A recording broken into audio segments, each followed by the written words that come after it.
महाराष्ट्र शासनाच्या ई चलनच्या विरोधामध्ये महाराष्ट्र ट्रान्सपोर्ट कमिटीच्या वतीने 5 तारखेपासून पूर्ण महाराष्ट्रभर खाजगी बसेस असतील, माल वाहतूक करणाऱ्या गाड्या असतील, ह्यापूर्वी पण कमीत कमी 5 ते 6 वेळेस माननीय परिवहन मंत्री असतील, विविध प्रकारचे कमिशनर असतील, परिवहन विभागाचे कमिशनर असतील, असे आजपर्यंत कमीत कमी 10 बैठकी होऊनही फक्त आश्वासनाच्या पलीकडे वाहतूकदाराला काही भेटलेलं नाहीये।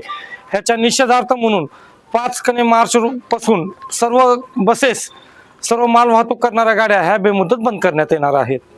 काय प्रॉब्लेम काय नेमका? अगोदरच्या काळामध्ये जसं जिजिया कर लावला जायचा त्याप्रमाणेच ह्या वेळेसच्या शासनाचा ई चलन म्हणजे हा एक प्रकारचा वाहनधारकावर लावलेला जिजिया कर आहे। कधी कधी तर असं होतंय की पोलीस प्रशासन असतील किंवा परिवहन विभागाचे अधिकारी असतील, हे कधी पाठीमागून फोटो काढून ई चलन टाकतात, ह्याचा पत्ताही वाहन मालकाला नसतो। त्याच्यानंतर कधी 1 महिन्याने, कधी 2 महिन्याने, कधी 3 महिन्याने नोटीस येते। व आता तर शासनाने एक नवीन नियम लागू केला आहे, तुम्हाला ई चलन पडल्याच्या नंतर 30 दिवसाच्या आत जर तुम्ही चलन नाही भरणा केला तर तिथून पुढे त्याच्यावर तुम्हाला 1.5 पट दंड भरावा लागणार व गाडीचा परवाना व ड्रायव्हरचे लायसन हे रद्द करण्यात येणार आहे।